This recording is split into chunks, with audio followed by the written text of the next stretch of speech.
Hello everybody, कैसे हो आप सब। तो मैं हूं परीक्षित और अब जो हम करने जा रहे हैं वो है CBSE class 12 physical education chapter number 2 sports and nutrition का लास्ट पार्ट। बहुत मजा आने वाला है, चलो स्टार्ट करते हैं।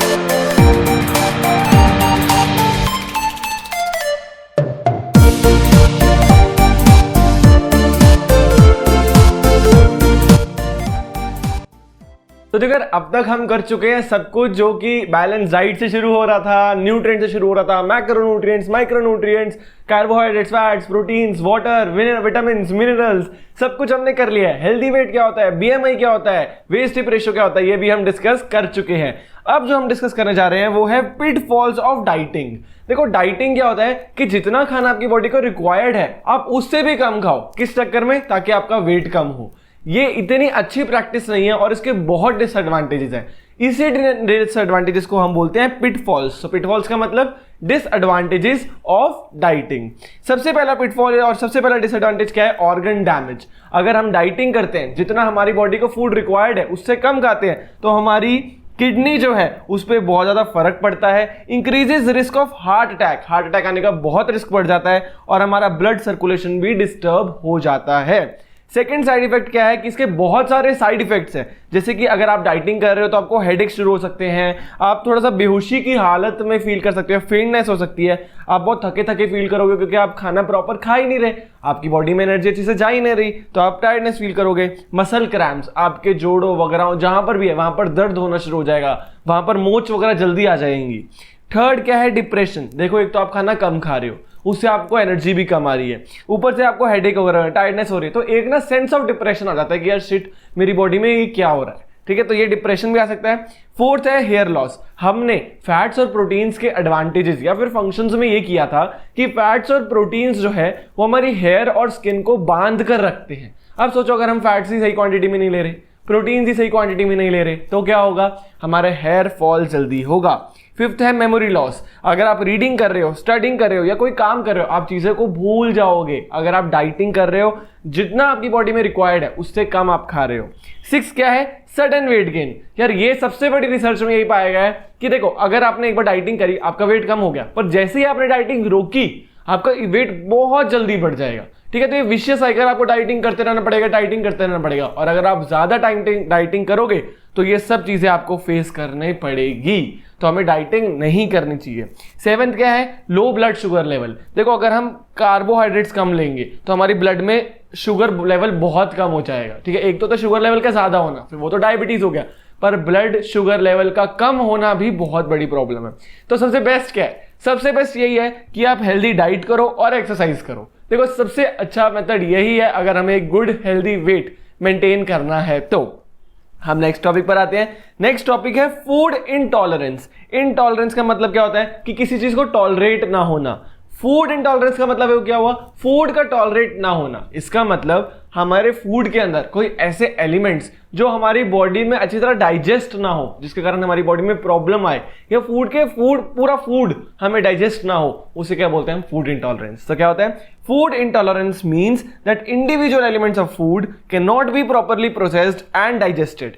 It occurs when a person has difficulty in digesting food properly. अगर हमें फूड को डाइजेस्ट करने में डिफिकल्टी हो या कोई भी इंडिविजुअल एलिमेंट्स ऑफ फूड हम अच्छी तरह डाइजेस्ट ना कर पाए, उसको बोलते हैं फूड इंटॉलरेंस। क्या क्या कॉजेज होते हैं फूड इंटॉलरेंस के? कैसे फूड इंटॉलरेंस हो जाती है?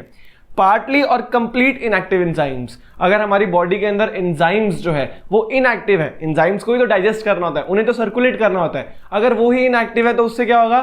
हमारी प्रॉपर डाइजेशन नहीं हो पाएगी। Eating same food too often, ये देखा जाता है। अगर आप चावल चावल चावल चावल खाते रहोगे तो आपको चावल की भी इंटॉलरेंस हो जाती है और बाकी जो न्यूट्रिएंट्स है वो आपको मिल नहीं पा रहे हैं। ठीक है, तो आपको एक same particular food long time तक नहीं खाना चाहिए, हमें स्विच करना चाहिए। फिर है जेनेटिक्स। देखो अगर हमारे पेरेंट्स या हमारे ग्रैंड पेरेंट्स में किसी को है फूड इंटॉलरेंस की प्रॉब्लम है तो ये जेनेटिकली भी ट्रांसफर्ड हो सकती है, हमें भी उनके कारण ये प्रॉब्लम फेस करनी पड़ सकती है। फोर्थ है इलनेस या डिजीज। अगर आपको कोई बीमारी है या बुखार हो वो तो हम कभी बार वॉमिट कर देते हैं। वो क्यों? हमारा फूड इनटॉलरेंट हो गया डिजीजेस वगैरह के कारण, क्योंकि बॉडी अंदर जर्म्स वगैरह को फाइट करने में लगी हुई है, या फिर डिजीजेस के कारण कोई भी प्रॉब्लम हमारी बॉडी में हो रही है, उसके कारण हम फूड इंटॉलरेंस भी शो कर सकते हैं। ओवर ईटिंग, ज़्यादा छोले भटूरे खा लिए या ज़्यादा कुछ और खा लिया तो उससे भी हमारी बॉडी इतना कुछ नहीं ले पाती, थोड़े से टाइम में हमें वॉमिट करना पड़ता है या हमारे गैस, एसिडिटी, इन सब की दिक्कत हो जाती है। इसको बोलते हैं हम फूड इंटॉलरेंस। क्या क्या सिम्टम्स है जो आपको बता देंगे कि यार अगर आपको ये है तो मतलब आपको फूड इंटॉलरेंस हो सकती है।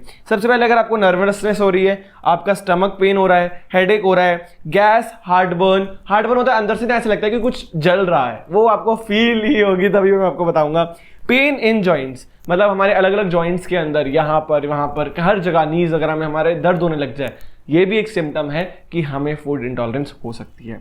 इसकी मैनेजमेंट कैसे करनी चाहिए, इसे हम रोकना कैसे चाहिए ताकि फूड इंटॉलरेंस ना हो। सबसे पहले तो हमें प्रॉपर केयर लेनी चाहिए, डॉक्टर्स की हेल्प लेनी चाहिए, डाइटिशियन की हेल्प लेनी चाहिए कि हमें ऐसी डाइट में क्या क्या चेंजेस लाने चाहिए ताकि हमारी फूड इंटॉलरेंस कम हो या खत्म हो जाए, और हमें डाइट में चेंजेस लाने चाहिए। ठीक है, तो फूड इंटॉलरेंस हमारा कंप्लीट होता है, पिटफॉल्स ऑफ डाइटिंग भी खत्म होता है। एक और टॉपिक है हम करने जा रहे हैं, फूड मिथ्स। यार बहुत इंटरेस्टिंग है। देखो मिथ्स क्या होता है, मिथ्स होता है अनसाइंटिफिक, सिली रीजंस या सिली सेंटेंसेस जिनका कोई मतलब साइंटिफिक रिसर्च से अप्रूव्ड नहीं है, बस ऐसे ही लोगों ने, सोसाइटी ने, जैसे कि जब जैसी बिल्ली रास्ता काट जाए आपको जाना नहीं चाहिए, तो ये एक मिथ है, मतलब ये साइंटिफिकली प्रूव्ड नहीं है, इसलिए इसको बोलते हैं मिथ। तो फूड मिथ्स क्या है कि फूड के रिलेटेड क्या क्या ऐसी चीजें मार्केट में या सोसाइटी में चल रही है वो हम देखते हैं। फर्स्ट मिथ है, it is must to drink 8 glasses of water. यार 8 ग्लासेस ऑफ वाटर तो आपको पीने ही चाहिए। देखो ऐसा कुछ मैजिकल नहीं है 8 के बारे में, वो लोग इसलिए बोले थे कि ठीक है हमारी बॉडी में वाटर रिक्वायर्ड है, पर आपको अगर याद हो कि हम जब वाटर कर रहे थे मैक्रोन्यूट्रिएंट्स के अंदर, तो हमने वहां पे पढ़ा था कि 50% of the water obtained is from the food we eat. अगर हम फूड से ही 50% आ गया तो बाकी पानी हमें पीना पड़ेगा ना। 8 ग्लासेस का क्या मैजिकल नंबर है कि 8 ही पीना है। ठीक है, तो nothing magical about 8 glasses. Water obtained from food and beverages also to body. आपने दूध वगैरह पिया, आपने कोई और शेक पिया, उसमें भी तो पानी डाला। ठीक है, तो ये सब चीजें में भी होता है। मैगी खाई, उसमें तो आप पानी डालते हो, हाँ थोड़ा पानी इवेपोरेट हो जाता है, पर थोड़ा पानी जाता भी तो है।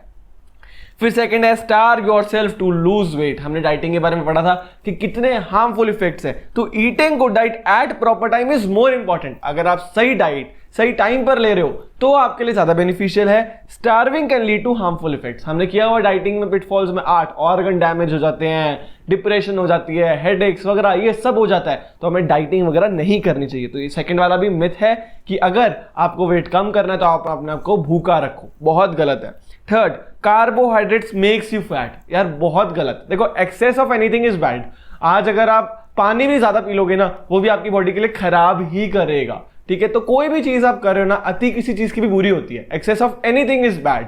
कार्बोहाइड्रेट्स हमें एनर्जी देते हैं, हमने पढ़ा था मैक्रोन्यूट्रिएंट्स में, कार्बोहाइड्रेट्स हमें एनर्जी देते हैं, वही हम नहीं खाए तो हम एनर्जी डेप्रिशिएटेड नहीं हो जाएंगे, हमें कितना एनर्जी कम फील होगा, कितना लो फील होगा।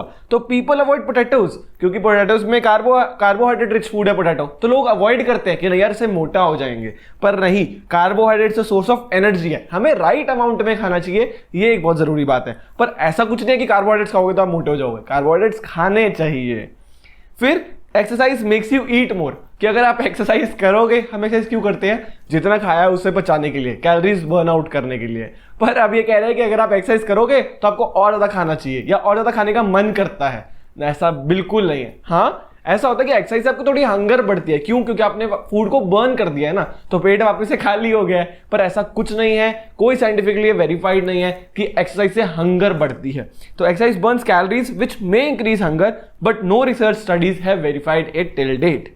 Fifth, eggs are bad for health, avoid them because they increase cholesterol level. ऐसा कुछ भी नहीं है। आपको पता है एक एग ऐसी चीज है जिसमें बिल्कुल करेक्ट प्रोपोर्शन ऑफ कोलेस्ट्रॉल है, ना ज्यादा कोलेस्ट्रॉल है ना कम कोलेस्ट्रॉल है, बिल्कुल मतलब जो मेंटेन्ड कोलेस्ट्रॉल है ना वो है। सारे प्रोटीन्स, सारे विटामिन हमें एग से मिल जाते हैं। Egg promises nutrients, proteins, vitamin A B C D zinc etcetera.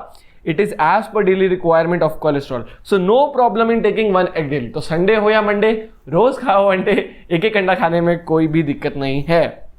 Sixth है raw foods are more nutritious than cooked. यार ये तो मैंने भी सुना हुआ है कि अगर आपको कोई सब्जियां खानी है ना, आप कच्ची सब्जियां खा जाओ, क्योंकि कुक्ड से क्या होता है, ये न्यूट्रिएंट्स मर जाते हैं। ऐसा कुछ भी नहीं है। आपको पता है रॉ फूड जो है, और अगर कुक्ड फूड होगा तो हमें डाइजेस्ट करने में इजी होगा। क्यों? क्योंकि cooking breaks down fibre, makes it easier to digest. Cooking क्या है, फूड को छोटे छोटे पार्ट्स में कट डाउन कर देता है, फाइबर्स को ब्रेक डाउन कर देता है, न्यूट्रिएंट्स को ब्रेक डाउन करता है, जिससे हमारी डाइजेशन ईजी हो जाती है। Boost level of important compounds. अच्छा, आप पानी गर्म क्यों करते हो? इसलिए करते हो ना क्योंकि सारे जर्म्स है वो मर जाएं। यही हम फूड के लिए करते हैं। हम क्यों उसको करते हैं, क्यों कुक करते हैं? अगर कुक करेंगे तो जितने भी जर्म्स वगैरह सब मर जाएं और जो इंपॉर्टेंट न्यूट्रिएंट्स हैं वो ऊपर आ जाए और हमें खा ले। तो ये मिथ्स थे।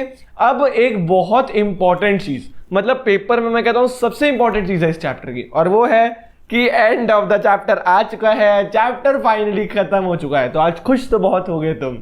चलो कोई बात नहीं, चैप्टर फाइनली खत्म हो चुका है। मैं आपको यही बोलूंगा कि डिस्क्रिप्शन में नोट्स है, वहां से आप डाउनलोड करो नोट्स को, एक दो बार रिवाइज करो अच्छे से। देखो fat soluble, water soluble vitamin, ये थोड़े याद कर लो, रीडिंग ले लो, आपको सब समझ आ जाएगा। आप अगर आपको मुझे कोई भी बात करनी है तो इंस्टाग्राम पर मेरा चैनल CBSE विनर्स भी है, मेरा पेज, आप उसमें मुझे कांटेक्ट कर सकते हो। यूट्यूब में कमेंट सेक्शन में कोई भी डाउट हो आप मुझे बता सकते हो। अगर आपका मन करे तो लाइक कर देना इस वीडियो को, अगर आपका मन करे सब्सक्राइब कर देना इस चैनल को। मिलते हैं नेक्स्ट चैप्टर में, तब तक के लिए गुड बाय, टेक केयर।